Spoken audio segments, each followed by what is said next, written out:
Selamat datang di SO Alur Cerita, tempat di mana kisah manhwa hidup dan bernafas. Siap? Yuk, kita mulai ceritanya. Penasihat dari Guild Misty Flower. Tanpa menunjukkan rasa takut sedikit pun, ia berjalan mendekat. Langkahnya ringan, tapi setiap geraknya terasa mantap. Melihat itu, Elle langsung mengarahkan pedangnya ke leher sang penasihat. Mundurlah, aku tak akan menyerang orang yang tak berniat buruk. Tapi kalau kau berani mendekati masterku, aku tak akan ragu melenyapkanmu. Namun penasihat itu tak gentar. Bukannya aku ingin menyerang, aku hanya khawatir, ucapnya tenang. Apa kau tak sadar kalau mastermu akan mati kalau dibiarkan seperti itu? Omong kosong, sahut Elle. Omong kosong atau tidak, nanti juga kau tahu. Tapi saat kau menyadarinya, segalanya sudah terlambat. Apa itu yang kau inginkan? Elle terdiam. Tatapan matanya goyah. Sementara itu, aku tiba-tiba tersadar dalam ruang gelap. Sebuah tempat yang terasa familiar. Di mana aku, bisikku, aku menoleh ke segala arah. Sunyi. Lalu sebuah suara terdengar, suara yang sangat kukenal. Jangan-jangan, kau pikir ini alam baka? Ejek suara itu. Aku mengenal suara itu. Lu, waktu kita nggak banyak, jadi aku langsung saja, ucap Lu tegas. Aku akan melupakan semua ini. Aku sudah muak bermain dengan kekosongan. Aku tak mengerti. Apa maksudnya? Lu, tunggu. Maksudmu apa? Jelaskan. Tapi suaranya mulai memudar. Suara Lu perlahan lenyap, seolah sedang menjauh, ditelan oleh kehampaan. Aku panik. Aku nggak bisa dengar. Katakan lagi, Lu. Tiba-tiba seekor ular muncul, melingkar mengelilingiku. Tapi anehnya, ia menggigit ekornya sendiri.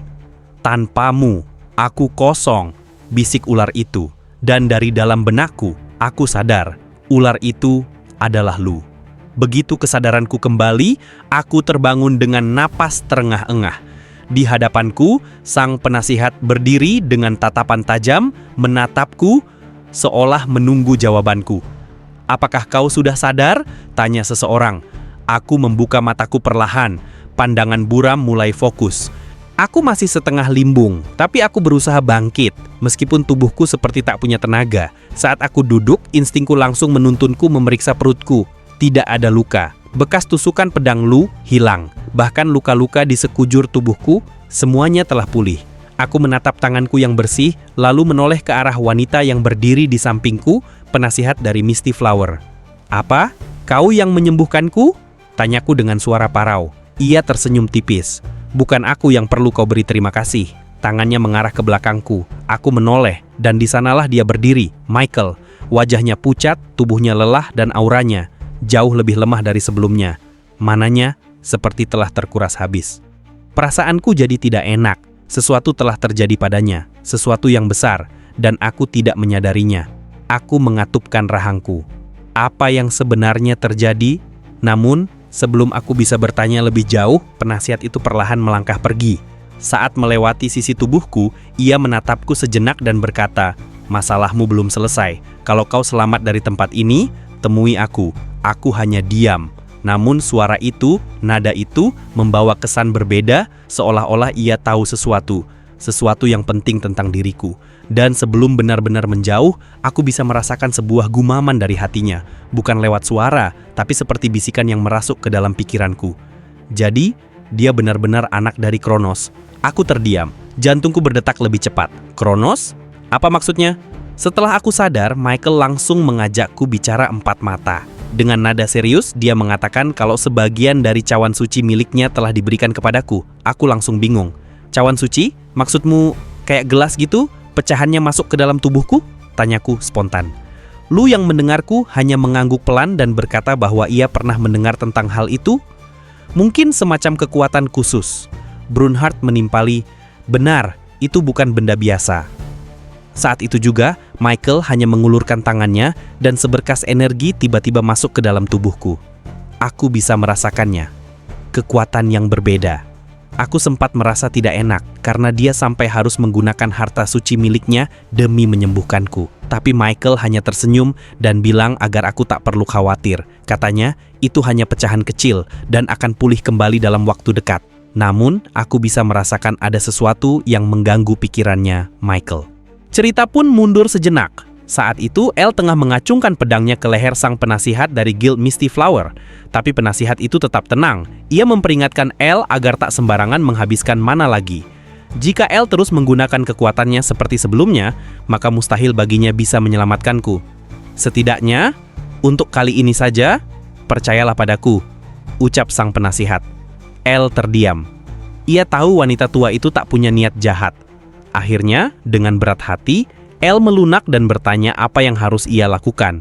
Penasihat itu meminta El untuk berubah ke wujud pedangnya, dan El pun melakukannya.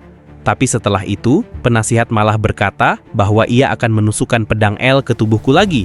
El langsung menolak keras. Namun penasihat menenangkan bahwa tusukannya akan diarahkan ke tempat yang sama seperti luka sebelumnya. Ia tidak akan mencelakakanku, melainkan membantuku sembuh sepenuhnya. Untuk melengkapi proses ini, katanya, ia membutuhkan bantuan Michael. Dia mengatakan bahwa Michael membawa sesuatu yang sangat penting, pecahan dari cawan suci. Michael tampak kaget, bukan hanya karena permintaan itu, tapi juga karena wanita tua itu tahu banyak hal. Bagaimana bisa dia tahu tentang cawan suci? Bahkan tahu kalau aku membawanya, gumam Michael dalam hati. Saat kutanya siapa wanita itu sebenarnya, aku hanya bisa menjawab, entahlah. Ini juga pertama kalinya aku bertemu dengannya. Tapi dia adalah penasihat dari Guild Misty Flower. Namun, Michael punya pandangan lain. Menurutnya, bukan hanya wanita itu yang mencurigakan, tapi aku juga. Dia mengatakan bahwa selama ini, hanya dia yang sanggup menerima pecahan dari cawan suci. Tapi aku menerimanya dengan begitu mudah, bahkan lebih stabil darinya. Siapa kau sebenarnya, Kim Ki-gyu? Tanya Michael. Pertanyaan itu membawaku pada ingatan yang lain, ucapan Demon King dulu. Saat itu, dia bertanya bagaimana aku bisa membangkitkan Demonic Eye, karena Demonic Eye adalah simbol para iblis, dan saat itu jawabanku juga sama seperti sekarang. Aku juga tidak tahu siapa aku sebenarnya. Lalu cerita pun bergeser. Seongun Heo menyentuh mayat kepompong raksasa itu. Operator sistem langsung bertanya apakah dia ingin memasuki ruangan hadiah. Seongun Heo menduga bahwa kepompong ini adalah bagian dari bos monster, jadi pertarungan kami benar-benar telah usai. Maka sekarang semua player bisa berpindah ke ruangan hadiah. Suasana pun mendadak jadi penuh semangat, banyak yang bersorak lega. Tapi aku belum ikut pergi. Saat ku taruh tanganku di atas kepompong itu, sistem kembali berbicara. Apakah kau ingin menyerap gate ini? Aku diam sejenak. Tidak, aku membatalkannya. Kalau tiba-tiba seluruh gate ini menghilang di depan semua player, itu akan menimbulkan kecurigaan besar. Aku tidak bisa melakukan itu sekarang. Aku akan menyerap gate ini nanti. Saat mereka semua sudah masuk ke ruangan hadiah. Karena aku masih punya banyak pertanyaan tentang cawan suci, tentang El, tentang Lu, dan tentang siapa sebenarnya diriku. Aku memandang Lu dan bertanya, apa kau benar-benar tak ingat apa yang terjadi tadi? Lu hanya menggeleng pelan. Aku benar-benar lupa, tapi aku akan berusaha mengingatnya dan memberitahumu nanti. Jawabnya dengan tenang. Aku menghela napas. Pandanganku terarah ke El. Sejak aku sadar, dia tak mengatakan sepatah kata pun. Itu membuatku sedikit khawatir. Tapi Lu meyakinkanku, tenang saja, dia hanya kehabisan energi. Dia butuh waktu untuk pulih. Setelah itu, aku pun bisa tenang. Namun tiba-tiba, seseorang memanggil namaku. Aku menoleh dan melihat mereka datang. Chang Yong Choi, Tao Chen, dan anggota Guild Blue Dragon. Ada apa? Tanyaku dingin saat mereka mendekat. Mereka semua menundukkan kepala. Chang Yong Choi berbicara, kami hanya ingin berterima kasih karena kau telah menyelamatkan kami. Brunhard langsung memperingatkanku, jangan percaya mereka. Bukankah tadi mereka berusaha membunuhmu? Lu ikut menimpali. Kalau kau membunuh mereka sekarang pun, tak akan ada yang menyalahkanmu. Aku melangkah maju, menatap mereka dari atas. Tak perlu menundukkan kepala begitu, kataku sambil menekan mental mereka dengan auraku. Aku kesini hanya untuk menaklukkan gate. Jadi, lupakan semua yang kalian lihat di sini, dan apapun yang terjadi tadi. Aura tekananku membuat Chang Yong Choi langsung pucat. Dengan suara bergetar, dia menjawab, iya, aku mengerti. Setelah itu, para player pun mulai memasuki ruangan hadiah. Brunhard menghampiriku lagi. Kenapa kau membiarkan mereka hidup? Mereka nyaris membunuhmu. Aku hanya tersenyum tipis. Karena aku bukan pembunuh, dan jangan biarkan ucapan Lu mempengaruhimu. Ini lebih baik daripada harus melawan mereka semua dalam kondisiku yang belum pulih. Lagi pula, ada 2 ranker kelas atas di antara mereka. Lu mengerutkan alis. Kalau cuma itu, kau bisa saja menghabisi mereka semua tanpa sihir sekalipun. Cerita pun bergeser. Di luar gerbang, dari dalam tenda, Kim Seon-pil yang tengah tertidur tiba-tiba terbangun karena keributan para player. Ia keluar dan langsung terkejut. Para player berkerumun di depan gerbang yang sudah berhasil ditaklukkan. Satu persatu, mereka mulai keluar dari dalam gerbang. Tim medis langsung sigap merawat yang terluka, termasuk Seong Hun Heo yang langsung dibawa untuk pemeriksaan. Sementara semua player dievakuasi, aku kembali ke markas asosiasi. Aku butuh mandi, membersihkan diriku dari sisa darah dan debu pertempuran. Di dalam kamar mandi, air mengalir deras di kepalaku, tapi pikiranku masih dipenuhi tanda tanya. Kenapa para iblis menculik player, tapi tidak membunuh mereka? Aku bergumam sendiri, apa tujuan mereka sebenarnya? Lu yang masih ada di pikiranku menjawab, tanyakan saja pada Botis. Botis? Tanyaku kaget. Sejak kapan dia jadi ego? Sejak aku mengambil alih kesadaranmu dan memakannya. Deg, perasaanku langsung tak enak. Jangan bilang kau memakannya dengan kemampuan kanibalisme. Seperti biasanya, Lu menjawab santai. Aku memakannya, lewat mulutmu. Wajahku langsung pucat. Dalam panik, aku lari ke toilet. Dengan 2 jari, aku mencoba memuntahkan isi perutku. Rasanya menjijikkan, absurd, dan benar-benar tidak manusiawi. Di rumahku, Nayun, dia mulai curiga terhadap Rin. Katanya, anjing itu bukan anjing biasa. Aku selalu membawanya pergi saat kerja dan kadang kembali tanpa sadar membawanya lagi, seolah lupa. Nayun mencurigai Rin adalah makhluk summon. Tapi, meskipun ia ingin memperingatkanku agar tak membawa Rin ke tempat berbahaya, Nayun sadar bahwa Rin juga selalu melindungiku. Setelah berpikir cukup lama, Nayun akhirnya membulatkan tekad. Dia pun mendobrak pintu kamarku dan berteriak, "Kau pembohong!" Tapi teriakan itu sia-sia, karena aku masih tertidur pulas. Melihatku yang masih tertidur, Nayun mengurungkan niatnya untuk memarahiku. Ia hanya diam, lalu menarik selimut dan menyelimutiku dengan lembut. Setelah itu, dia pergi. Waktu berlalu tanpa terasa, dan saat sore tiba, aku masih saja terlelap. Hingga akhirnya, ponselku berdering. Panggilan dari Seong Hun Heo.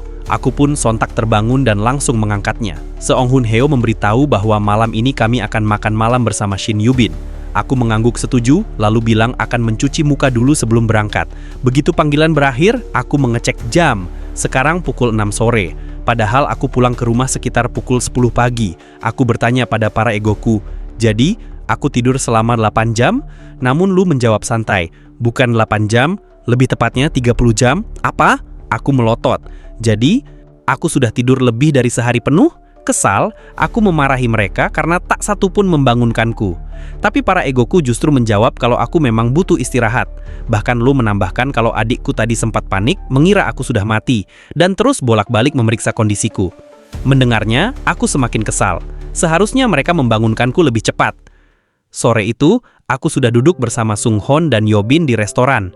Kami baru saja mulai menyantap makanan. Di tengah makan, aku bertanya kepada Sung Hon, Wakil Guildmaster Kane, Bom Jun, kenapa nggak ikut makan juga? Sung Hon menatapku dengan tatapan serius. Sepertinya Bom Jun masih sibuk. Guild Kane mengalami banyak korban. Dia sedang mempersiapkan pemakaman bersama Guild Blue Dragon. Aku terdiam. Yobin pun kutanya soal kondisi guildnya. Syukurlah, menurutnya tak ada kerugian berarti. Aku merasa sedikit lega. Tapi belum selesai, Sung Hon kembali membuka pembicaraan yang lebih serius. Ia berkata kalau situasi ini harus segera diselesaikan karena tidak ada yang tahu kapan gerbang selanjutnya akan terbuka. Mendengar itu, aku spontan bertanya, bagaimana dengan gerbang lainnya? Sudah ada yang selesai? Seong Hun Heo menjawab bahwa sejauh ini hanya gerbang di stasiun Gangnam yang berhasil ditaklukkan. Mendengarnya, aku langsung teringat pada Oh Tae-sik. Kekhawatiran menyelimutiku. Tiba-tiba Shin Yubin menyela, "Hei, jangan bilang kau berpikir untuk masuk ke gerbang lagi?" Seong Hun Heo ikut menasihati, memperingatkan bahwa tak peduli sekuat apapun aku sekarang, aku tetap butuh pemulihan sebelum bertarung lagi. Bahkan Lu ikut menyuarakan kekhawatiran. Menurutnya, bertarung dalam kondisi tubuhku yang sekarang sama saja dengan bunuh diri. Dengan semua itu, aku hanya bisa mengangguk dan menerima kenyataan. Tapi di dalam hati, aku tetap gelisah. Aku pun teringat pada Yosuo. "Apa ada kabar soal Yosuo?" tanyaku. Seong Hun Heo menjawab, dia masih belum sadar. Tapi anehnya, tidak ada trauma atau luka. Secara medis, dia seharusnya baik-baik saja. Tapi, tetap saja tak bangun. Entah apa yang sebenarnya dialaminya di dalam gerbang iblis itu. Sekarang dia sedang dirawat di ruang perawatan asosiasi, tambah Seong Hun Heo. Rasa frustrasi melandaku. Aku merasa tak berguna karena tak bisa melakukan apapun. Tiba-tiba, Lu memotong lamunanku. "Kalau kau tidak tahu apa yang dilakukan oleh iblis itu, kenapa tidak tanya langsung pada iblisnya saja?" Perkataannya menohokku. Aku langsung paham maksudnya. Begitu makan malam selesai, aku bergegas menuju ruang bawah tanah. Di sana, aku membuka gerbang milik Brunhard. Sesampainya di dalam, aku disambut oleh Huang. "Aku sudah menunggumu," katanya dengan wajah tenang. "Semua berjalan lancar?" "Sejauh ini, iya, tapi aku agak bingung. Tadinya cuma ada pulau langit, sekarang tiba-tiba muncul ruang bawah tanah juga. Aku penasaran, seberapa luas gerbang ini bisa berkembang?" Aku hanya bisa tertawa kecil, lalu meminta maaf padanya karena telah merepotkan. Namun, Huang menggeleng. Justru sebaliknya, aku makin semangat mengurus semua ini. Setelah mengantarku ke pintu masuk ruang bawah tanah, Huang pamit untuk melanjutkan konstruksi. Katanya, proyek yang sedang ia bangun awalnya piramida, tapi sekarang malah jadi gedung pencakar langit. Aku hanya bisa tertawa geli. Singkat cerita, aku pun teleport ke area bawah tanah, wilayah tempat tubuh Botis dulu diserap oleh Brunhard. Mayat Botis masih ada di sana. Aku menatapnya dalam diam. Ternyata, apa yang dikatakan Lu benar-benar nyata. "Tentu saja," jawab Lu sambil terkekeh. "Karena pemenang wilayah selalu berhak atas segala milik si kalah." Aku melangkah mendekati mayat Botis yang tergeletak kaku di lantai ruang bawah tanah. Saat jariku menyentuh tubuhnya yang sudah membatu, notifikasi muncul. Aku diberi pilihan untuk menentukan ego yang ingin kubangkitkan. Tanpa berpikir panjang, aku memilih nama yang familiar, Botis. Segera, proses penciptaan ego dimulai. Mayat itu perlahan diselimuti oleh lapisan energi kepompong, lalu tubuh itu mengerut, mengompak, mengecil, hingga akhirnya sosok ego baru pun terbentuk. Ketika matanya terbuka, Botis langsung bersujud di hadapanku. "Aku merasa senang bisa bertemu denganmu kembali," ucapku dengan tenang. "Dan, aku juga minta maaf. Aku tahu ini agak merepotkanmu, padahal kau baru saja bangkit." Botis menunduk. "Silakan perintahkan aku kapan saja, tuanku." Aku mengangguk, lalu mengeluarkan sarung tangan Oberon dari inventory. Tapi sebelum itu, ada satu hal yang harus kuselesaikan dulu. Botis tampak kebingungan. "Apa maksud tuanku? Temanku saat ini dirawat di ruang isolasi, dan itu semua gara-gara kau." Aku menatapnya dengan tajam. Jadi, aku berniat melampiaskan sedikit rasa frustrasiku. Keringat dingin langsung membasahi wajahnya. Tapi ia tetap menjawab, "Jika itu bisa menyenangkan hati tuanku, aku akan menerimanya." Tanpa basa-basi lagi, aku menghujani Botis dengan pukulan-pukulan keras. Tentu dengan kontrol penuh agar tidak sampai membunuhnya. Dan jujur saja, rasanya cukup memuaskan. Setelah puas, aku menoleh ke arah Lu. "Sudah cukup, soalnya aku merasa mengendalikan kekuatan ini bukan perkara mudah." Lu mendesah malas. "Sebenarnya masih kurang puas, tapi kalau dia mati, kita bakal repot lagi. Jadi, kita tunda lain waktu." Aku kembali menatap Botis yang kini tampak babak belur. "Sekarang, jelaskan semua yang kau tahu." Botis mengangguk cepat. "Sejak awal aku memang berniat patuh tuanku. Namun ketika aku melangkah mendekat, dia justru mundur ketakutan." "Baiklah, aku langsung ke intinya." Aku menatapnya lurus. "Apa sebenarnya tujuan Andras membuka banyak gerbang secara bersamaan?" Botis terdiam sejenak, lalu menatapku dengan kagum. "Seperti yang kuharapkan. Tuanku benar-benar luar biasa. Bisa langsung menebak siapa dalang kekacauan ini." Ia lalu menjelaskan bahwa Andras memberikan penawaran kepada iblis-iblis lainnya. Aku mencondongkan tubuh. "Penawaran seperti apa?" "Janji kebebasan setelah berhasil merampas tubuh seorang player. Jika berhasil, mereka diizinkan menyerang bumi." Kata-katanya membuatku terdiam. "Yosuo? Apa dia juga target Andras?" Sebelum Botis menjawab, Lu tiba-tiba menyela. "Omong kosong, mana mungkin Andras bisa melakukan itu? Butuh waktu ratusan tahun, bahkan ribuan." Botis membantah. "Aku tahu ini sulit dipercaya, tapi Andras tak sendirian. Ia berhasil mewujudkan semua ini berkat warisan Paimon." "Paimon?" Nama itu langsung membangkitkan ingatanku akan perkataan Huang tempo hari. Lu tampak serius. Kalau ini benar, maka masalahnya jauh lebih besar dari yang kita kira. Iblis tidak bisa memakai kekuatan penuh mereka di bumi, kecuali jika mereka merasuki tubuh player. Aku mengangguk perlahan. Kalau memang begitu, selama masih ada orang-orang kuat seperti Demon King dan Lee Sion-ho, mereka tak akan berhasil. Aku menatap Botis. Kau sendiri saja kalah dariku, jadi peluang mereka tak begitu besar. Botis tersenyum masam. Tuanku benar, tapi aku hanya kurang beruntung karena bertemu denganmu. Ia menjelaskan bahwa meskipun kemungkinan berhasilnya kecil, para iblis tetap menganggap rencana itu layak dicoba. Apalagi, Andras tidak bekerja sendirian. Andras juga mendapat bantuan dari pihak manusia, ucap Botis pelan. Dan mereka berasal dari Amerika Serikat. Setelah menggali semua informasi yang kubutuhkan, aku pun pergi menemui Huang. Bagaimana menurutmu soal bangunan ini? Tanyanya sambil tersenyum bangga. Ia menjelaskan bahwa lantai 1 akan dijadikan garasi untuk mobil-mobilku, sedangkan lantai 2 akan jadi kantor pribadi. Kalau ada model kantor yang kau inginkan, katakan saja. Aku menatap bangunan itu sejenak lalu tersenyum. Aku serahkan semuanya padamu, Huang. Aku percaya. Aku menatap bangunan menjulang tinggi yang sedang dibangun itu, lalu menoleh ke arah Huang. Kau yakin pembangunan ini sudah sesuai? Tanyaku.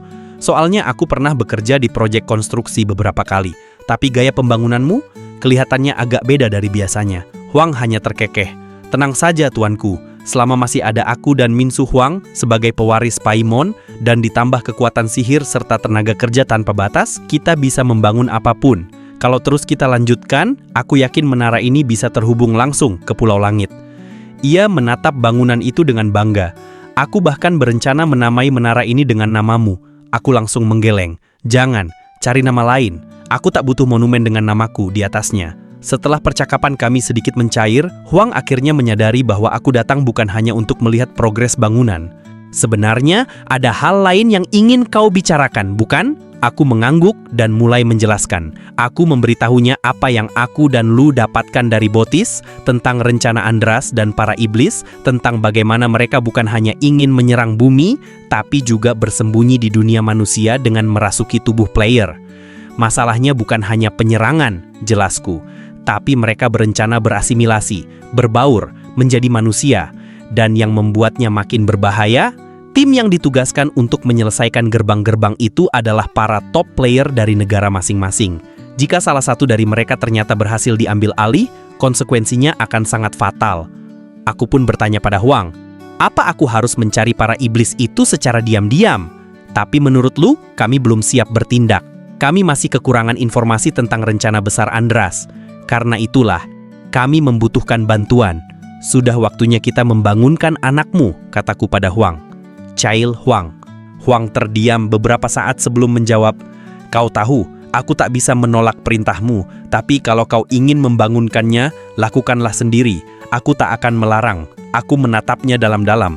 Tapi aku tak melihat hubungan kita sebagai tuan dan pelayan. Aku ingin keputusan ini datang dari hatimu. Huang menarik napas panjang. Berikan aku sedikit waktu untuk memikirkannya. Sambil menunggu jawaban dari Huang, aku kembali ke ruang bawah tanah untuk melakukan meditasi dengan bimbingan Lu. Kau ingat wadah milikmu? Tanya Lu. Itu sudah hancur sejak aku memasuki tubuhmu.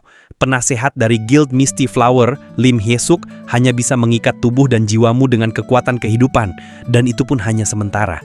Jadi, aku harus memperbaiki wadahku, dan satu-satunya cara adalah dengan bermeditasi. Aku mulai masuk dalam kondisi hening.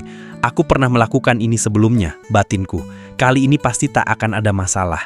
Namun, saat kesadaranku melayang masuk ke dalam wadah, yang kulihat hanyalah Lu. Tak ada ego lain, tidak seperti sebelumnya. Aku pun segera keluar dari meditasi dan bertanya langsung kepada Lu. Apa yang terjadi? Kenapa hanya kau yang tersisa? Lu menjawab dengan tenang. Semuanya telah bercampur. Versi gelapku telah menyatu sepenuhnya dengan tubuhmu. Artinya, ia bisa muncul kapan saja, dengan atau tanpa persetujuanmu. Keringat dingin mengalir di pelipisku. Tapi, sebelum aku bisa bereaksi lebih jauh, aku teringat dengan satu hal penting. Penasihat Shin Yubin pernah mengundangku untuk menemuinya. Namun Lu punya pendapat lain. Sebelum kau menemui orang itu, lebih baik kau lakukan satu hal yang lebih mendesak. Aku menoleh. Apa maksudmu? Kau harus membangunkan L, jawab Lu. Kau perlu menyeimbangkan divine power dan demonic power yang ada di tubuhmu, walau hanya sementara, tapi itu jauh lebih baik. Aku mengangguk. Masalahnya, aku tak tahu bagaimana cara membangunkannya. Dia hanya tertidur, jelas Lu. Karena kekurangan divine power, kalau kau ingin membantunya bangkit, perkuat dia. Evolusi? Tanyaku. Lu mengangguk. Dan saat itu juga aku menyadari satu hal, aku bisa melakukannya. Berkat kemampuan Lu yang bisa mengubah monster menjadi pecahan ego, aku memiliki cukup bahan untuk berevolusi. Kali ini, aku akan menggunakan pecahan ego dari Manatos, sang Jenderal Botis, Charlemont, dan bahkan dari Evil King sendiri, untuk L, untuk keseimbangan dalam tubuhku. Lu langsung menyetujui keputusanku. Katanya, semakin kuat pecahan ego yang kugunakan untuk mengevolusi L, maka semakin besar pula kekuatan yang akan dia miliki setelahnya. Aku jadi makin penasaran, seperti apa wujud L setelah berevolusi nanti?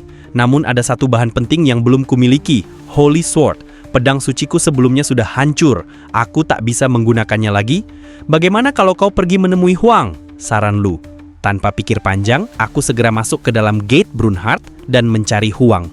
Benar saja, Huang mengatakan bahwa dia masih menyimpan sisa-sisa dari Holy Sword, main dan pecahan dari pedang yang rusak. Ia bahkan sudah mempersiapkan ini jauh-jauh hari. Sebenarnya, aku sudah membuat satu pedang, ujar Huang, walaupun baru sebatas wadahnya saja. Dengan kekuatan telepatinya, Huang segera memanggil Litz, dan dalam sekejap, Litz datang membawa pedang itu. Aku menatapnya dalam-dalam, rasanya seperti, pedang ini hanya tinggal satu langkah lagi menuju wujud sejatinya. Jadi aku kembali ke ruang bawah tanah, tempatku mengalirkan kekuatan kehidupan, dan akhirnya berhasil. Pedang itu kini telah menjadi Holy Sword yang utuh. Aku sempat tercengang, tak menyangka bisa menciptakan pedang suci. Ini bukan pertama kalinya, ucap Lu datar. Kau pernah menghidupkan pedang suci yang sudah hancur sebelumnya. Sambil mengayunkan pedang itu, aku bertanya, apakah pedang ini juga bisa jadi malaikat, seperti Hamil dan yang lainnya? Kalau itu bisa terjadi, Lu mendengus, berarti Huang benar-benar gila. Setelah semua bahan siap, aku segera memulai proses evolusi L. Aku memanggil pecahan ego dari Charlemont, Manatos, dan Evil King. Lalu, cincin L mulai bersinar terang, terlalu terang hingga menyilaukan seluruh ruangan. Tak lama, operator mengonfirmasi bahwa proses evolusi telah berhasil. Dan di depanku, berdirilah L dalam bentuk barunya. Rambutnya berubah, satu pasang sayap terbentang dari punggungnya. Aku memandangi sosok itu dengan penuh takjub. Kau, L? Tanyaku ragu. L mengangguk tenang. Tapi aku tak bisa menahan rasa penasaran. Kenapa cuma satu pasang sayap? Bukannya kau seharusnya jadi lebih kuat sekarang? L menjawab dengan lembut. Aku menyimpan sisanya. Sayap tak terlalu dibutuhkan jika tak sedang bertarung. Tapi, kalau kau mau melihat semuanya, aku bisa mengeluarkannya sekarang juga. Aku cepat-cepat mengangkat tangan. Nggak usah, lakukan saja yang nyaman untukmu. Aku lalu menunjuk rambutnya. Itu juga berubah. Ada apa dengan warnanya? L mengangkat bahu. Aku juga nggak tahu. Tiba-tiba Lu menyela. Dia sudah tercampur. Aku menoleh padanya. Karena kau menggunakan Manatos untuk mengevolusinya, egonya ikut menyatu. Sekarang, L bukan hanya malaikat, dia juga membawa kekuatan iblis. Dia adalah entitas baru, sesuatu yang belum pernah ada sebelumnya. Aku masih kesulitan menerima kenyataan itu. Tapi Lu mengangguk. Aku tahu, ini gila. Tapi karena itu juga, bagaimana kalau kalian duel sekarang? Aku langsung memelototinya. Kau ngerencanain sesuatu ya? Hei, sejak kapan aku nggak pernah membantumu? Lu merajuk. Dan lagi pula, bukan cuma L yang perlu diuji, kau juga. Lu menatapku tajam. Kekuatanmu, Kim Ki-gyu, Ling, itu kemampuanmu. Ling bisa menyerap sebagian kemampuan ego yang terhubung padamu. Dan ego terakhir yang terhubung adalah Botis. Aku menelan ludah. Botis duduk di kursi ke-72 karena satu alasan. Mungkin kau bisa menggunakannya juga. Sebelum kami mulai duel, L mencabut sehelai bulunya lalu mengubahnya menjadi sebuah pedang. Ia menyerahkannya padaku. Kalau kau pakai ini, ucapnya, kau bisa bertarung seperti biasa. Pedang itu sangat mirip dengan aslinya, bahkan nyaris identik. Aku terbelalak. Kalau kau bisa bikin pedang seperti ini, berarti kau bisa bikin dalam jumlah tak terbatas? L menggeleng. Tidak, pedang ini adalah manifestasi dari diriku sendiri. Karena itulah El hanya bisa menciptakan satu pedang yang benar-benar mengandung seluruh kekuatannya. Meski mungkin akan ada kendala nanti, tapi menurutnya pedang itu akan jauh lebih kuat dibandingkan saat ia pertama kali berubah menjadi senjata. Aku masih belum sepenuhnya memahami maksudnya. Lu menjelaskan, total kekuatan pedang itu hampir 2 kali lipat dari sebelumnya. Setelah menyerahkannya padaku, Elle menatapku antusias. "Ayo mulai," katanya sambil memasang kuda-kuda bertarung. Melihat semangatnya, aku tersenyum tipis. Yah, aku juga tidak mau kalah. Aku mengenakan seluruh peralatanku, menarik napas dalam dan berkata, "Aku juga nggak sabar." Sparring pun dimulai. Kami saling beradu serangan. Tebasan demi tebasan melesat tanpa henti, menciptakan dentuman logam dan kilatan cahaya yang menghiasi ruangan. Tapi yang membuatku terkejut, El bisa mengimbangi semua tebasanku. "Aku nggak tahu kau juga jago bertarung jarak dekat," seruku sambil menangkis serangannya. Dia tersenyum. "Aku belajar dari mentorku, yaitu kau." Lalu ia menunduk sedikit, malu. Tapi aku masih pemula. Kami terus bertarung cukup lama. Hingga akhirnya, aku memutuskan untuk melompat ke belakang, memberi jarak dan bicara pada Lu. "Hei, jadi, apa maksudmu dengan kekuatan Botis? Apa yang sebenarnya kau tunggu dari sparring ini?" Lu menjawab pelan. "Sejujurnya, hasilnya agak berbeda dari yang kubayangkan. Tapi tak apa. Aku rasa Elle mulai menyesuaikan diri dengan kekuatannya." Aku mengernyit. "Maksudmu?" Namun sebelum aku bisa bertanya lebih jauh, Elle tiba-tiba menarik napas dan menatapku serius. "Maaf, tuanku. Tapi mulai sekarang, aku akan serius." Di saat itu juga, kekuatan divine dan demonik muncul dari tubuhnya secara bersamaan. Aku tertegun. Dalam hati, aku sudah mendengar dari Lu soal campuran energi iblis di dalam Elle, tapi melihatnya langsung, itu sangat tidak masuk akal. Malaikat dengan demonic power, dunia ini benar-benar gila. Tapi ternyata itu bukan hal menarik yang dimaksud Lu. Dari pedang Elle muncul aura gelap merah yang sangat familiar. Itu Death. Aku refleks melangkah mundur. "Hah? Itu jurusku?" Aku syok. Bahkan secara mental aku goyah. "Apa kau nggak terlalu kejam pada mastermu sendiri?" Tanyaku dengan suara setengah panik. Elle tersenyum lembut. "Justru karena kau adalah masterku, aku percaya kau akan baik-baik saja." Dan benar saja, Elle melesat cepat, menghunuskan Death ke arahku. Tapi, aku jadi semakin bersemangat juga. "Kalau begitu, aku akan menghargai kepercayaanmu," seruku sambil mengaktifkan Death milikku sendiri. Saat kami hampir bentrok, 2 energi Death siap meledak, tiba-tiba aku merasakan sesuatu yang aneh. Pandanganku jadi berbeda. Aku bisa melihat pergerakan Elle beberapa langkah ke depan sebelum dia benar-benar melakukannya. Ketika Elle hendak menebas, aku gerakan pedangku dengan tenang ke arah gagang pedangnya. Dan, clang, pedangnya terlempar dari tangannya. Elle terdiam, tatapannya terpaku padaku. Lalu, dia tersenyum, seperti yang kuharapkan darimu, tuanku. Tapi, aku tidak menyangka kau bisa memblokirnya sesempurna itu. Aku juga heran. Dalam hati, aku bertanya-tanya bagaimana aku bisa melakukan itu. Aku merasa penglihatanku jadi lebih tajam, gumamku pelan. Seolah aku bisa memprediksi gerakannya. Tapi, ini bukan cuma insting biasa, ada sesuatu yang lebih. Tiba-tiba Lu muncul dengan senyum puas. "Selamat Kim Ki-gyu, kau berhasil melihat masa depan." Mataku membelalak. "Itu kekuatan spesial dari Botis, dan sekarang jadi milikmu lewat link." Lu lalu menyebut nama kekuatannya, Future Foresight, sebuah kemampuan yang memungkinkan pemiliknya untuk melihat masa depan dalam batas tertentu. Setelah mendengar penjelasan dari Lu tentang kekuatan Future Foresight, aku pun bertanya, "Kalau begitu, kenapa Botis bisa kalah darimu? Bukankah kekuatannya luar biasa?" Lu mengangkat bahu. "Kemampuan itu memang hebat, tapi tetap punya batasan.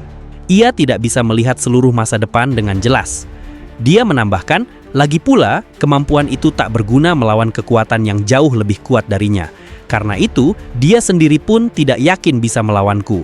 Aku memelototinya. "Kau cuma mau pamer, ya?" Lu hanya tertawa kecil, terlihat puas dengan pujiannya sendiri yang terselubung.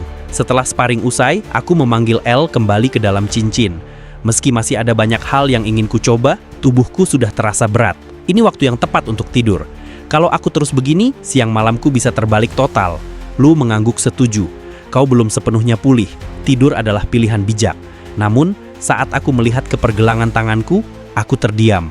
Mataku terpaku pada jam tangan peninggalan ayahku, jarum jamnya berhenti. "Loh," gumamku. "Sejak kapan?" Lu menatapnya sebentar. "Mungkin rusak."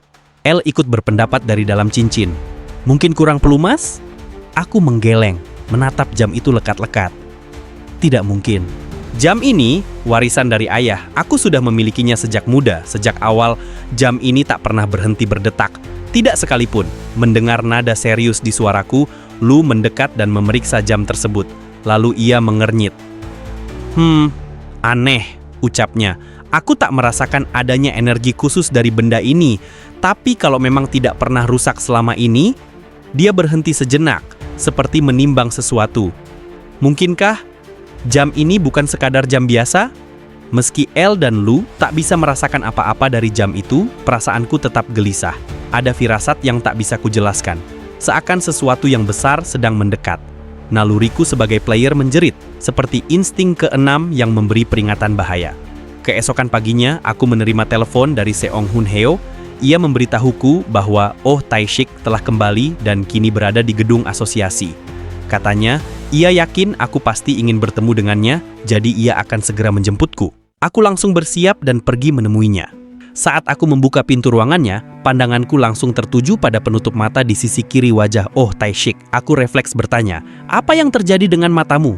Oh Tae-sik hanya menjawab santai bahwa itu cuma luka gores, tapi aku tahu dia berbohong. "Jangan bercanda, Oh Tae-sik, ini serius. Apa yang sebenarnya terjadi?" tanyaku, kali ini dengan nada lebih tegas. Ia pun mengaku sudah mencoba semua metode pemulihan, termasuk menggunakan potion, tapi tak satupun yang berhasil.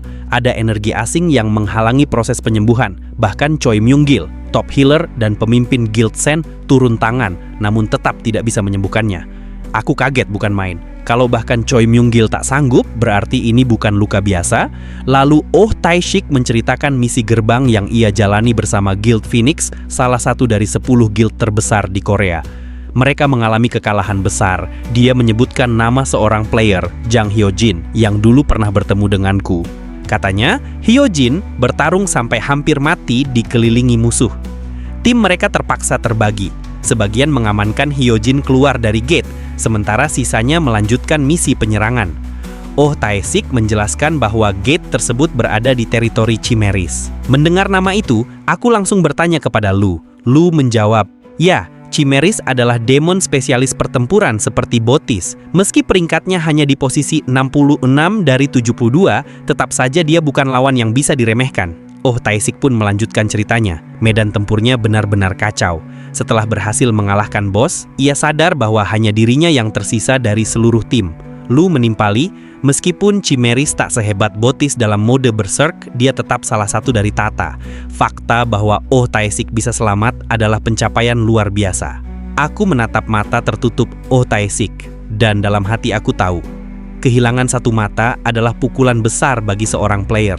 Meski Tae-sik terlihat tenang, luka itu pasti meninggalkan bekas di jiwanya, bahkan healer terbaik pun tak mampu menyembuhkannya. Aku sempat berpikir satu-satunya cara menyembuhkan luka semacam itu mungkin hanya eliksir, tapi eliksir sangat langka, bahkan Lee Seung-ho pun kesulitan mendapatkannya. Saat aku tenggelam dalam pikiran, tiba-tiba Ellie memanggilku. Ia bilang ingin mencoba menyembuhkan Tae-sik. Tanpa ragu, ia keluar dari dalam cincinnya. Tae-sik menatap Ellie dan bertanya kenapa ia terlihat lebih muda dari sebelumnya. Aku cuma tersenyum kecil dan menjawab, ceritanya panjang. Lalu aku bertanya pada Ellie, apa kau benar-benar bisa menyembuhkannya? Ellie hanya mengangguk dan menjawab dengan lembut, aku akan mencoba. Ia kemudian meminta izin kepada Tae-sik untuk menyentuh matanya. Saat tangannya menyentuh wajah Tae-sik, ia mulai merapalkan mantra penyembuhan. Cahaya lembut menyemburat dari telapak tangannya, menyelimuti wajah Tae-sik dengan aura penyembuhan yang hangat. Aku benar-benar terkejut. Proses penyembuhan El berhasil. Luka di mata Oh Tae-sik menghilang seketika dan matanya bisa melihat kembali dengan jelas. Bahkan lebih dari itu, Oh Tae-sik terlihat lebih muda. Kulitnya lebih cerah, wajahnya pun tampak seperti 10 tahun lebih muda. Aku dan Oh Tae-sik sama-sama terpana. Rasanya seperti melihat keajaiban eliksir dengan mata kepala sendiri. Aku langsung teringat saat ibuku dulu meminum eliksir, dan efek yang terjadi saat itu sangat mirip dengan ini. Tapi sebelum aku sempat berbicara lebih jauh, suara El menggema di dalam pikiranku lewat telepati. Aku perlu memberitahumu sesuatu tentang Oh Tae-sik. ucapnya dalam hatiku. Ia menjelaskan bahwa saat menyembuhkan Oh Tai-shik, ia melihat sesuatu di dalam wadah Oh Tai-shik. Sesuatu yang aneh, bukan luka fisik, tapi lebih dalam dari itu. Kembali padaku. Aku masih diliputi syok setelah mendengar dari Elle bahwa ada sesuatu yang aneh di dalam diri Oh Tai-shik. Aku pun bertanya dengan nada waspada, apa maksudmu? Apakah demon sudah memasuki tubuh Oh Tai-shik? Namun Elle dan Lu serempak menjawab, bukan. Lu menjelaskan bahwa jika memang demon telah merasuki Oh Tai-shik, maka ia tidak akan bertingkah seperti orang yang terluka. Mereka akan lebih halus, lebih licik, bahkan tak akan membiarkanku atau Elle menyentuh dan menyembuhkannya. Elle menambahkan, energi yang ia rasakan di dalam tubuh Oh Tai-shik bukanlah energi demonik dari para demon. Namun meskipun bukan energi demon, Elle tetap merasa ada yang tidak beres. Ia menyebutkan bahwa ini bisa jadi adalah bagian dari tipu daya mereka. Lu menentangnya. Menurutnya, jika mereka terlalu sibuk menebak kemungkinan yang tak terbatas, maka mereka hanya akan terjebak dalam keraguan dan kehilangan arah. Saat aku masih termenung dengan wajah kusut, Oh Tai-shik tiba-tiba menatapku dan bertanya dengan polos, "Kau lagi pengin boker ya?" Aku nyaris tersedak. "Enggak, aku cuma lagi mikir sesuatu." Karena itulah aku akhirnya berpamitan, bilang bahwa aku hanya mampir untuk memastikan bahwa ia baik-baik saja. Oh Tai-shik hanya tersenyum dan mempersilakanku pergi. Setelah keluar ruangan, aku kembali melanjutkan percakapanku dengan Elle dan Lu. "Kalau bukan demon," tanyaku, "lalu apa sebenarnya?" Sebelum Elle menjawab, ia balik bertanya padaku, "Apa kau pernah merasa ada yang aneh dari Oh Tai-shik sebelumnya? Ketidakcocokan, perasaan asing, atau sesuatu semacam itu?" Kupikir-pikir, Elle benar. Oh Tai-shik adalah player yang sangat kuat, punya pengalaman tinggi, bahkan termasuk yang terbaik di asosiasi. Tapi, dia tak tahu apa-apa soal Tower, soal Diamond, bahkan tak pernah curiga sedikit pun tentang hal-hal besar yang sedang terjadi. Elle menjelaskan, justru itu alasan ia menunjukkan wujudnya dan menyembuhkan Oh Tai-shik, untuk bisa mendekat dan menyelidikinya dari dekat. Dan dari situ, ia menemukan sesuatu yang tersembunyi, sesuatu besar yang disimpan Oh Tai-shik dalam dirinya. Aku mulai bisa memahami arah pikirannya, dan lalu aku bertanya, "Jadi, kemampuan penyembuhanmu tadi, efeknya setara dengan eliksir?" Namun Lu menggeleng. "Bukan begitu konsepnya," jelas Lu. Efek penyembuhan Elle terasa sehebat itu karena luka Oh Tai-shik berasal dari energi demonik, dan Elle saat ini bisa mengendalikan divine power sekaligus demonic power. Elle pun menambahkan, "Benar, aku memperkuat sumber kehidupan Oh Tai-shik yang sempat melemah. Itu sebabnya penampilannya terlihat lebih muda." Aku mengangguk pelan. "Kalau begitu, sekarang aku mengerti." Lu sempat mengungkapkan sesuatu yang cukup membuatku merenung. Ia bilang, meskipun Choi Myung-gil adalah seorang healer terkenal, pada akhirnya dia tetap manusia. Sekuat apapun dirinya, kekuatannya bahkan tidak sebanding untuk menjadi alas kaki Elle. Sebab kekuatan penyembuhan Elle berasal dari sumber yang berbeda, bukan kekuatan manusia biasa. Namun Lu juga menambahkan bahwa sebaiknya kita tidak memandang rendah Choi Myung-gil. Kasus yang menimpa Oh Tai-shik ini bukan sesuatu yang umum, ini adalah situasi yang sangat spesial. Bahkan ketika Elle menyembuhkan Oh Tai-shik, kata-katanya tiba-tiba terhenti. Aku langsung menoleh dan bertanya, "Kenapa kau berhenti? Apa ada sesuatu yang kau sadari?" Tapi Lu menjawab dengan datar, "Bukan apa-apa." Jawaban itu malah membuatku semakin curiga. Aku terus menekannya agar melanjutkan penjelasannya, tapi Lu tetap menolak bicara. Terlepas dari semua itu, aku merasa sangat bangga pada Elle. Ia menunjukkan kekuatan luar biasa yang bahkan tak bisa disaingi para top healer. Elle tersenyum lembut dan mengucapkan terima kasih atas pujianku. Pembicaraan tentang sumber kehidupan pun mengingatkanku pada seseorang, Seong Hun Heo. Aku menjelaskan pada Elle tentang Seong Hun Heo yang tumbuh miskin, hanya hidup berdua dengan ibunya yang sakit parah. Bahkan setelah berhasil menjadi player dan mendapatkan uang, ia tetap tidak bisa menyembuhkan ibunya. Dan aku mulai bertanya-tanya, mungkinkah kekuatan Elle bisa membantu menyembuhkannya juga?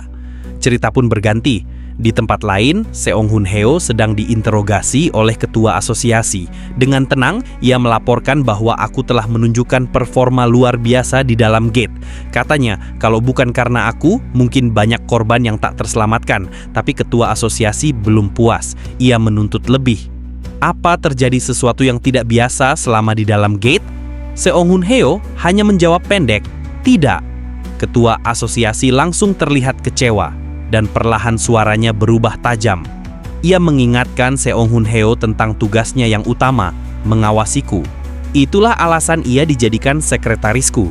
Ia harus tahu semua hal yang kulakukan dan melaporkannya secara rutin. Menurut ketua, semua rumor yang beredar tentang gate terakhir itu tak bisa diabaikan begitu saja. Tapi Seong Hun Heo masih tetap tenang dan berkata bahwa tidak ada hal aneh yang terjadi. Ketua asosiasi marah besar. Siapa yang harus kupercaya kalau bukan kau? Kau berdiri di hadapanku dan berani-beraninya kau berbohong. Aura pembunuh pun meledak dari tubuhnya, mengguncang seluruh ruangan, lantai retak, vas bunga mahal hancur berkeping-keping. Seong Hun Heo terhuyung, menggigit bibir menahan tekanan hebat yang menimpa tubuhnya. Namun meski tubuhnya gemetar, Seong Hun Heo tak melangkah mundur, dan saat itulah aura itu tiba-tiba menghilang. Ketua asosiasi menatapnya dan berkata, "Itu hanya ujian. Mulai saat ini, tugasmu adalah memastikan Jiwoo tetap berpijak di sisi kemanusiaan. Jadilah penyeimbang baginya." Setelah mendengar itu, Seong Hun Heo langsung roboh ke lututnya. Tadi itu, lelucon yang sangat kejam. Ia menggerutu soal vas bunga dan kerusakan lantai, lalu bertanya, "Apakah ketua akan membayar semuanya dari uang pribadinya?" Ketua hanya tertawa kecut dan mengangguk setuju. Singkat cerita, aku menghubungi Seong Hun Heo dan mengatakan bahwa aku ingin mencoba menyembuhkan ibunya. Seong Hun Heo yang mendengar itu langsung berlari menuju rumah sakit tempat ibunya dirawat. Begitu aku dan Elle tiba, Elle langsung mengulurkan tangannya dan menyentuh kepala ibunya Seong Hun Heo. Cahaya hangat keluar dari telapak tangannya menyelimuti tubuh sang ibu. Dan tak lama kemudian, ibunya terbangun dari koma. Dokter yang ada di ruangan itu sampai tak bisa berkata apa-apa. Wanita itu bahkan terlihat lebih muda daripada sebelumnya. Seong Hun Heo hanya bisa menatap ibunya yang telah bangun, lalu air matanya tumpah. Ia memelukku dengan erat, penuh rasa haru yang tak bisa ia sembunyikan. Terima kasih Jiwoo. Aku benar-benar nggak tahu harus gimana membalas ini." Aku tersenyum. "Kau nggak perlu membalas apa-apa. Aku melakukan ini dengan ikhlas. Selama ini, kau selalu ada buatku." Tapi Seong Hun Heo menolak untuk tinggal diam. Ia menatapku penuh tekad, lalu berkata, "Mulai sekarang, aku akan mempertaruhkan nyawaku demi kau, Jiwoo." Dengan wajah sinis dan jijik, aku menatap Seong Hun Heo. "Aku nggak butuh sumpah-sumpah heroik semacam itu," jawabku dingin. Setelah obrolan kami mereda, Seong Hun Heo berkata bahwa sekarang saatnya kami berganti pakaian. Aku mengangkat alis. "Memangnya kita mau kemana?" Seong Hun Heo tampak tersadar, baru ingat kalau dia belum memberitahuku. "Pemakaman para player yang gugur waktu penaklukan gate," katanya pelan. Setibanya di tempat pemakaman, aku disambut oleh Lee Bom Jun, wakil ketua dari Guild Canyon. Ia menatapku dengan tatapan penuh penghormatan dan rasa duka. Aku mencoba berkata sesuatu, menyampaikan belasungkawa, tapi lidahku keluh. "Tidak apa-apa," ucap Bom Jun lembut. "Justru kami berterima kasih karena kau datang ke sini." Ia mempersilakan aku dan Seong Hun Heo untuk memberikan penghormatan terakhir pada mereka yang telah gugur. Setelah kami menundukkan kepala dalam diam, seseorang mendekatiku. Aku menoleh dan melihat Chang Yong Choi, Guildmaster dari Blue Dragon. Tatapannya gugup dan wajahnya seperti menahan napas. Aku melangkah mendekatnya. Jarak kami menyempit hingga hanya beberapa langkah saja. Degup jantungnya terdengar jelas. Ia gemetar, seperti takut aku akan menegur atau menghakiminya. Tapi aku hanya menatapnya dan berkata, "Turut berduka, insiden ini sangat disayangkan." Aku menunduk sedikit. "Kuharap tidak ada lagi korban yang jatuh dan semoga kau bisa membuat keputusan yang lebih baik di masa depan." Wajahnya langsung pucat. Ucapan itu tak lain adalah peringatan. Aku melangkah pergi, tapi suara lembut Elle menembus pikiranku. "Boleh aku bicara sebentar?" tanyanya. "Tentu, kapanpun," balasku. Elle menyampaikan kalau dia mendengar percakapanku tadi, dan menurutnya itu langkah yang bijak. Tapi rasa takut itu akan memudar, kecuali ditanamkan berulang, katanya. "Orang bodoh seperti Chang Yong Choi perlu diingatkan terus." Aku tersenyum kecil. Itulah salah satu alasanku. Namun, aku tak bisa menahan rasa malu saat Elle membedah maksud tindakanku. Tapi Elle serius. "Kau memberinya peringatan di waktu dan tempat yang tidak tepat," ujarnya. Aku menoleh, memperhatikan sekeliling. Banyak orang menangis, suasana duka menyelimuti udara. Baru sekarang aku sadar, tempat ini seharusnya hening. tapi entah kenapa terasa berisik. Ada yang tidak beres. Aku menggenggam perutku, merasa mual. Lalu suara Lu masuk ke kepalaku. Baru sadar ya, katanya, kau itu munafik. Dia mulai meluncurkan pertanyaan-pertanyaan yang menusuk. Apakah kau benar-benar bersimpati sekarang? Apa kau merasa sedih untuk mereka yang meninggal? Apa kau benar-benar mengerti kesedihan mereka? Diam, geramku.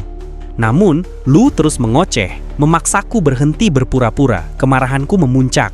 Aku bilang diam, bentakku. Tapi, tunggu, suara itu, nada itu bukan Lu. Aku terdiam. Lalu kesadaran menghantamku, itu suara Evil Lu. Dengan senyuman keji, dia berkata, "Segel dalam dirimu sudah terlepas." Tiba-tiba jam tanganku yang sebelumnya berhenti berputar liar seolah kehilangan kendali. Dan saat itu juga benang-benang halus mulai muncul dari tubuh setiap orang di tempat ini, semuanya mengarah padaku. Lalu aku memuntahkan darah. Seong Hun Heo langsung menghampiri, panik. Kau baik-baik saja?" Tapi aku tak menjawab. Mataku terpaku pada benang-benang itu. Aku bisa merasakannya. Semua orang di sini terhubung denganku. Seperti sebuah lingkaran, sebuah ritual.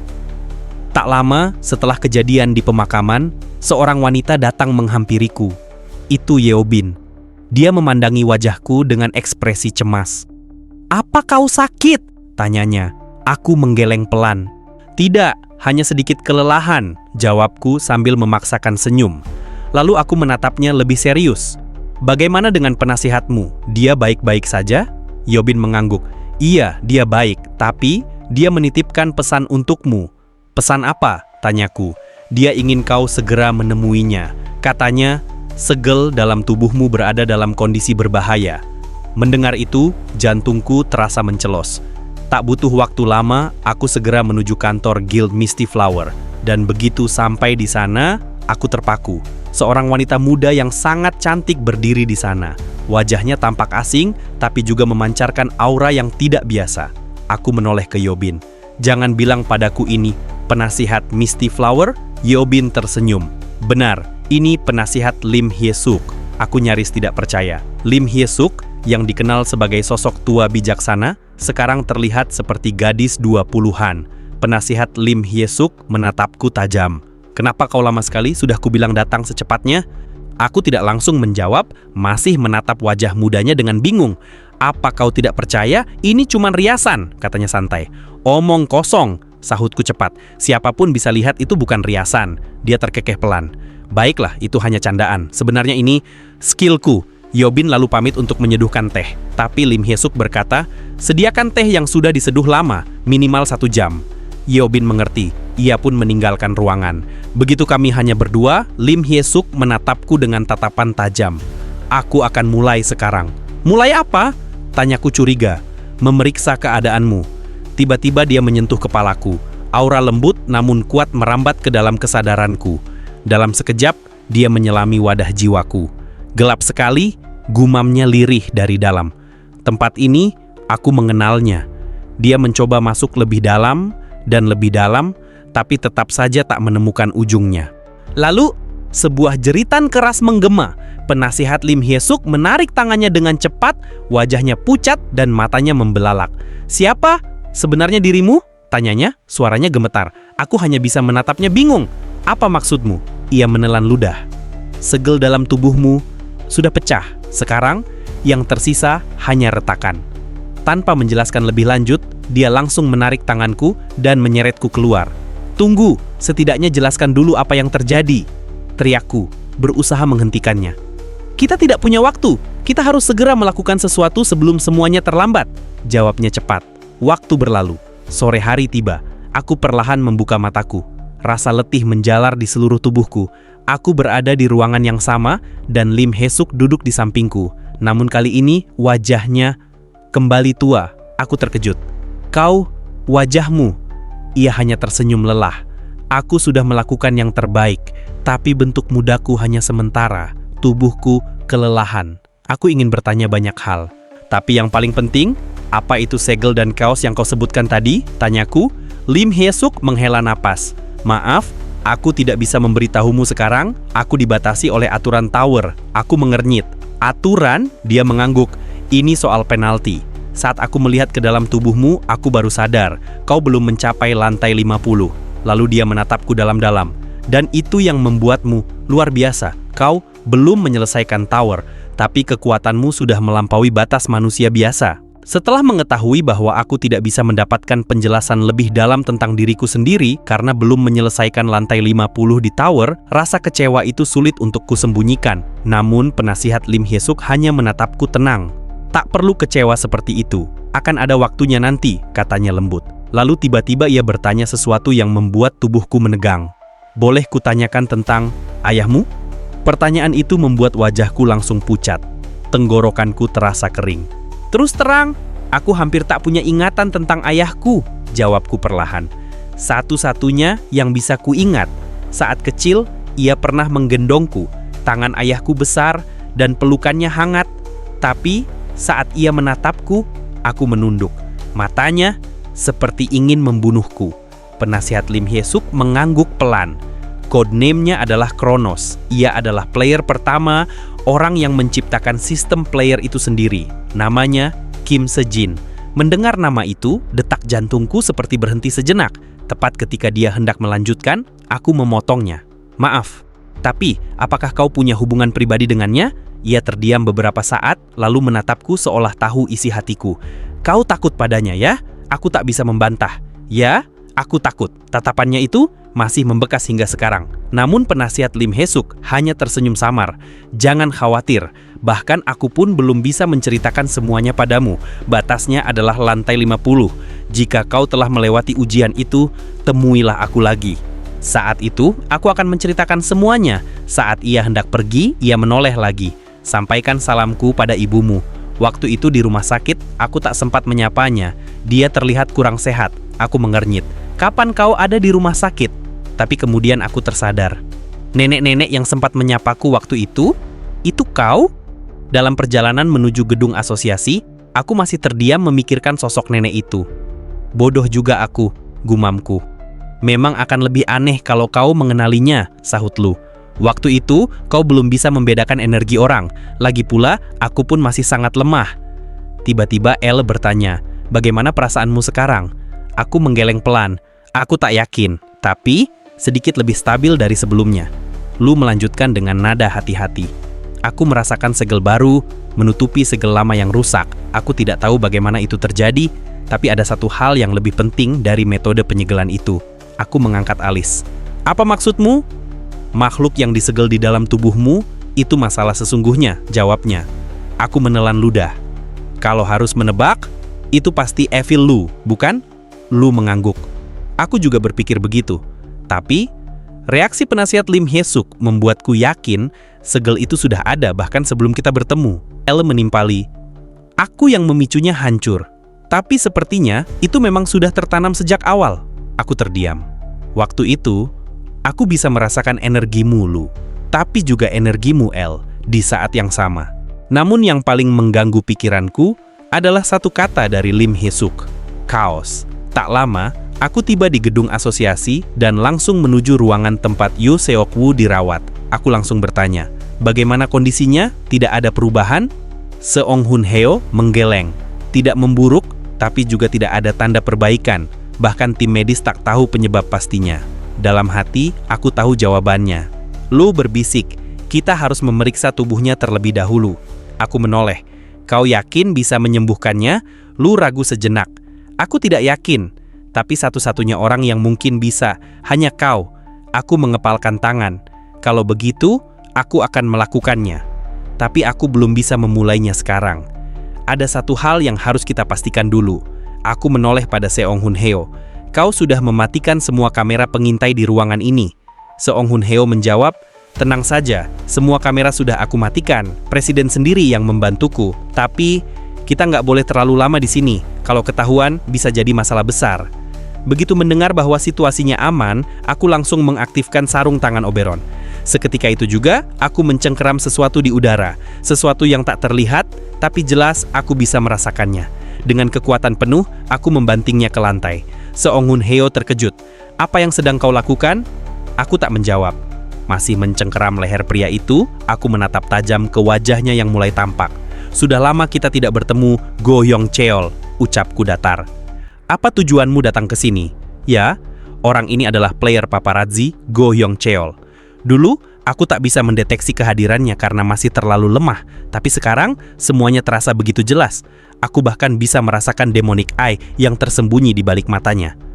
Aku tanya, lanjutku dengan tekanan, untuk apa kau menyusup ke sini? Dan apa kau juga seorang iblis? Tapi dia tetap diam. Tak sepatah kata pun keluar dari mulutnya, malah mencoba melepaskan diri dari cengkeramanku. Aku menyipitkan mata. Bagaimana hubunganmu dengan Andras? Apa yang kau inginkan dari Yoo Seok-woo? Lagi-lagi dia tak menjawab. Kesabaranku pun habis. Cengkeramanku makin kuat. Dan dalam hitungan detik, Go Hyung Cheol tak sadarkan diri. Aku mendengus. Kenapa dia malah pingsan? Bukannya dia itu mantan ranker kelas atas? Lu muncul dengan komentar sinis. Ya, dia pingsan karena kau mencekiknya terlalu kuat. Kau bahkan tak memberinya kesempatan untuk bicara. Aku menghela napas. Kurasa aku terlalu terbawa emosi. Sekarang kau harus sadar betapa kuatnya dirimu saat ini, ujar Lu. Aku pun bertanya, kalau begitu, apa yang harus kulakukan dengannya? Ku beri potion agar bangun? Lu menggeleng. Masukkan dia ke dalam gate dulu. Kita bisa menginterogasinya nanti setelah urusan Yoo Seok-woo selesai. Tak masalah? Tanyaku. Bagaimana kalau dia bikin masalah setelah bangun? Masalah? Di dalam gatemu ada pasukan, bahkan Botis. Meskipun kekuatannya menurun, dia tetap iblis agung. Dan kalau Hwang ikut menahannya, Go Hyung Cheol tak akan bisa bergerak. Aku mengangguk. Baiklah. Tanpa buang waktu lagi, aku membuka gate dan memasukkan Go Hyung Cheol ke dalamnya. Setelah semua beres, aku segera masuk ke ruang perawatan Yoo Seok-woo. Aku mendekat dan menyentuh kepalanya perlahan. Mataku terpejam. Kata-kata Botis kembali terngiang. Dulu dia hampir berhasil mengambil alih tubuh Yoo Seok-woo, tapi proses itu menyisakan efek yang kuat. Masih ada jejak kekuatan iblisnya, dan sebagian legasi Paimon juga tertinggal dalam wadah Yoo Seok-woo. Itu sebabnya aku harus masuk ke dalam dan mencari kekuatan yang tersisa. Begitu mataku benar-benar terpejam, aku menyelami ke dalam wadah Yoo Seok-woo. Badai salju, dingin, sunyi. Wadah ini terasa sangat berbeda dibanding milikku. Aku akan menelusurinya, bisikku. Lu memperingatkan, hati-hati. Masuk ke dalam wadah seseorang bukan hal sepele. Kalau terjadi kesalahan, kesadaranmu bisa menyatu dengan kesadaran Yoo Seok-woo. Aku mengerti, jawabku tenang. Mataku mengamati sekeliling, aku menemukan bola energi yang terbungkus badai salju yang intens. Ini dia wadahnya, padat, dingin, tapi sangat kuat. Berbeda sekali dengan wadahku sendiri yang kabur dan tak berbentuk. Aku terus menelusuri, hingga akhirnya aku menemukan dua entitas yang berbeda. Jejak kekuatan iblis dari Botis, dan sisa dari legasi Paimon. Aku menemukannya, gumamku. Lalu, apa yang harus kulakukan sekarang? Lu menjawab, hancurkan kekuatan iblis Botis, ambil legasi Paimon. El menambahkan, dan jangan lupa, perbaiki kerusakan pada wadah Yoo Seok-woo. Gunakan kekuatan kehidupanmu. Aku mengangguk. Baik, aku akan menyelesaikannya. Aku menghela napas panjang. Aku memang sudah sering menggunakan kekuatan iblis. Terlalu sering malah. Tapi sejujurnya, aku belum pernah benar-benar mengendalikannya. Tanganku menggenggam erat kekuatan yang terjebak di hadapanku, legasi Paimon. Aku menatapnya ragu. Dan soal kekuatan ini, aku bahkan nggak tahu harus aku apakan, gumamku. Ele kemudian menjelaskan, kau harus menyembuhkan wadah Yoo Seok-woo sambil menghancurkan kekuatan iblis Botis dan mengambil legasi Paimon. Tapi ingat, sedikit saja kesalahan. Kesadaranmu bisa menyatu dengan Yoo Seok-woo. Aku menggertakkan gigi. Tekanan itu luar biasa. Bisa nggak, ya? Aku melakukan semuanya sekaligus? Tenang saja, ujar Ele lembut. Aku akan membantumu. Aku menoleh padanya. Membantu? Bagaimana caramu? Sebelum sempat selesai bertanya, Lu angkat bicara. Kalian akan membagi tugas. El akan mengatur kekuatan iblis dan menyembuhkan wadah Yoo Seok-woo dengan kekuatan kehidupan miliknya. Kau hanya perlu tetap fokus. Oh, aku mengangguk pelan. Akhirnya, aku mengerti. Dengan keyakinan baru, aku melangkah maju. Tanganku menyentuh legasi Paimon dan aku pun memejamkan mata. Fokus! serahkan sisanya pada L. Sementara itu, di dalam gate Brunhard, Huang sedang berdiri di depan sebuah patung batu raksasa, patung yang sedang ia ukir dengan penuh ketelitian. Wujud dari patung itu adalah Lu. Huang bergumam pelan, "Tanpa legasi Paimon, aku tak bisa menghidupkan tubuh ini." Namun jelas, rencananya adalah membangkitkan Lu, memberinya tubuh fisik seperti yang pernah ia lakukan pada Huang. Kesadaranku perlahan kembali. Aku membuka mata. Dan dari sana, sebuah bulu putih perlahan jatuh, melayang ke tanganku. Aku menatapnya. Ini, bulunya L, ada jejak energi Paimon Legacy di dalamnya. Rasanya begitu kuat. "Apa aku berhasil?" Suara Elet terdengar dari dalam cincin. "Kau berhasil. Paimon Legacy sekarang milikmu, dan wadah Yu Seok-woo telah disembuhkan." Aku mengangguk. Tanpa ragu, aku membuka gate dan memanggil Leeds. "Leeds, tolong bawa bulu ini ke Huang. Dia pasti tahu apa artinya." "Dimengerti," jawab Leeds cepat. Begitu gate Brunhard tertutup kembali, aku mendengar suara pelan dari arah ranjang. Aku menoleh cepat. Yu Seok-woo, dia sudah sadar. Tangannya bergerak pelan dan matanya terbuka. Aku langsung menahan tubuhnya agar tak bangun tergesa-gesa. "Jangan dulu bangun, tubuhmu masih lemah," ucapku pelan. "Seong Hun Heo, panggil dokter." Tanpa menunda, Seong Hun Heo langsung menghubungi dokter asosiasi. Keesokan harinya, aku kembali menjenguk Yu Seok-woo. Dan seperti biasa, aku datang sambil membawa ayam goreng. "Gio, aku nggak boleh makan yang berminyak. Aku habis dicek dokter," keluh Yu Seok-woo. Aku nyengir. "Santai, ini bukan buatmu. Aku bawa ini untuk diriku sendiri." Setelah memakan beberapa potong, aku membuka pembicaraan. "Yu Seok-woo, saat di dalam gate, apa yang sebenarnya terjadi padamu?" Dia menarik napas. "Saat aku ditangkap monster itu, kekuatanku seperti disegel. Aku tak bisa menggunakan apapun. Aku membeku." "Itu bukan hal biasa," gumamku dalam hati. Kekuatan bawaan seorang player bukan cuma sihir, itu adalah identitas. Dan jika itu disegel, maka dia kehilangan segalanya. "Sekarang kau baik-baik saja?" Yu Seok-woo mengangguk meski ragu. "Ya, secara fisik aku baik, tapi kekuatanku masih belum kembali. Seolah ada sesuatu yang menghalangi." Aku terdiam. Bahkan Roger yang kekuatannya diserap oleh pedang suci hanya kehilangan skillnya. Tapi ini berbeda. Mungkinkah ini efek dari legasi Paimon? Sampai sekarang, semua ini masih misteri. Tapi satu hal sudah pasti, aku harus melampaui Botis. Aku tak boleh lengah lagi, tak boleh kehilangan kendali, seperti sebelumnya. Dalam perjalanan pulang, pikiranku terus dihantui oleh kejadian itu. Mungkin aku bisa mendapat jawaban dari penasihat Lim Hye-suk. Tapi sebelum itu, aku harus menyelesaikan satu hal yang tertunda. Penalti yang selama ini kuhindari. Aku sudah terlalu lama menundanya karena urusan demi urusan yang terus muncul. Tapi sekarang, aku sudah mantap. Aku akan memanjat tower dan menyelesaikan ujian lantai 50. Sementara itu, di lantai 49 tower, beberapa player tampak tengah berburu monster dan beristirahat di antara pertarungan. Di salah satu sudut, dua player sedang bergosip. Kau dengar soal ranker baru yang katanya lagi ramai di asosiasi?" tanya player A. "Yang Morningstar itu?" "Iya dia, katanya sih dia masih di lantai 40. "Loh, bukannya dia high ranker?" "Iya, makanya aneh. Tapi temanku yang kerja di asosiasi bilang begitu." Player B mengangkat alis. "Jadi dia itu pakai koneksi atau emang jenius?" "Morningstar, yang katanya summoner itu?" gumam seorang player. Aku berada di lantai 49 tower, tidak jauh dari sekelompok player yang sedang istirahat setelah perburuan. Salah satu dari mereka, player A, dengan semangat menjelaskan, "Iya, Morningstar itu, katanya sih kemarin dia naik dari lantai 41 ke 48 cuma dalam sehari." "Sehari?" sahut player B kaget. "Gila, itu sih kayak teleportasi." Player A melanjutkan, "Dan dia tuh summoner bro, katanya dia bisa summon Undead, Griffin, bahkan Gabriel. Kalau dia lewat, tempat itu langsung bersih, nggak ada monster yang tersisa." Kayaknya dilebih-lebihin deh," player B menggeleng. "Summoner kuat kan karena summonnya, itu cuma keberuntungan." Tiba-tiba, tanah di bawah kami mulai bergetar hebat. Getarannya luar biasa kuat. "Apa ini? Gempa?" tanya salah satu dari mereka panik. Namun saat semua mendongak ke langit, jawaban itu segera muncul dalam wujud seekor naga raksasa. Mataku menajam. "Zombie Drake, Guardian," player B langsung berteriak, "Tembakkan flare, cepat, panggil tim penakluk." Tapi player A menggeleng cemas. "Kita terlalu dalam di hutan, paling cepat mereka sampai 20-30 menit lagi. Kita keburu habis duluan." dan dia pun maju. Ya, dengan berani dia menarik perhatian naga itu demi menyelamatkan teman-temannya. Namun sebelum Guardian itu bisa melancarkan serangan mematikan, sosokku melesat secepat kilat, menebas tubuh Guardian itu dalam satu serangan.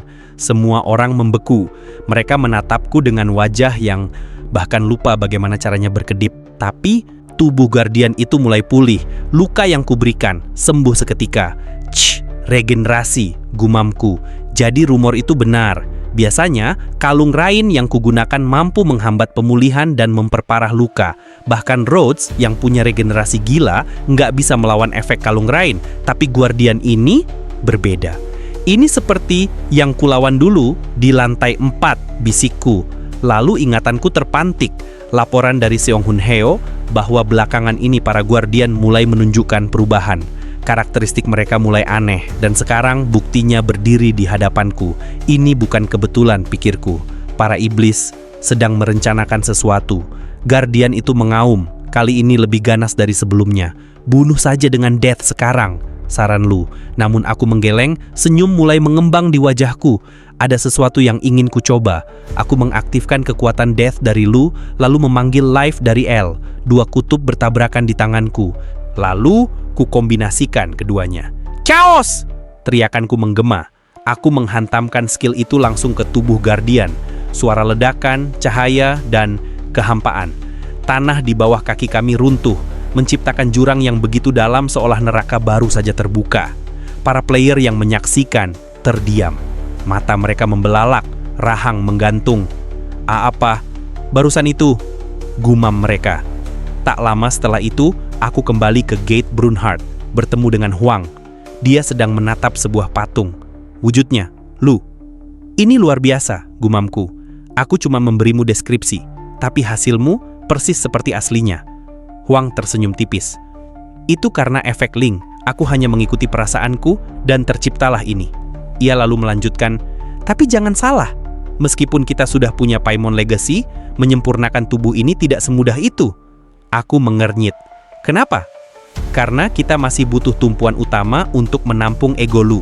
Aku bisa membuat sisanya dengan material yang kukumpulkan, tapi tanpa wadah utama yang cocok, semua akan sia-sia. Apa maksudmu, tumpuan utama? Tanyaku pada Huang, menatapnya dengan dahi berkerut. Huang menjawab tenang, tubuh iblis kelas atas, setidaknya 1 dari 72 pilar, atau yang lebih tinggi. Aku membeku sesaat. Tubuh iblis? Dari mana kita bisa dapat itu? Tiba-tiba suara Lu menyela, tenang saja, cepat atau lambat, kita pasti akan melawan mereka. Saat itulah kita ambil tubuhnya. Aku mengangguk. Ya, cepat atau lambat kita akan menuju ke titik itu juga. Kemudian aku bertanya tentang Go Hyong Cheol. Bagaimana kabarnya? Sekarang sedang diurus oleh Botis, jawab Huang.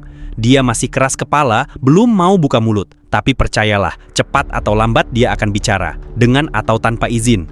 Selesai berbicara, aku pamit pada Huang. Aku akan menuju ke lantai 50, sudah saatnya. Wajah Huang menjadi serius. Hati-hati, ujian lantai 50 bukan seperti ujian-ujian sebelumnya. Ini ujian yang berevolusi mengikuti kekuatanmu sendiri. Semakin kuat kamu, semakin kejam ujian yang akan kamu hadapi. Aku menarik napas dalam. Tapi ingat, lanjut Huang, di lantai 50 kemampuan special player akan diuji. Disinilah kamu akan menemukan sesuatu yang tak pernah kamu bayangkan. Dengan kata-kata itu menancap di benakku, aku melangkah ke depan. Di hadapanku berdiri gerbang raksasa yang sunyi, tapi terasa seolah menatap langsung ke dalam jiwaku. Aku berdiri di hadapan pintu itu. Telapak tanganku dingin, tapi aku menolak untuk gentar. Kalau ujian ini ingin menghancurkanku, silakan coba. Aku dorong pintu itu dan memasuki lantai 50. Ujian lantai 50 akan dimulai.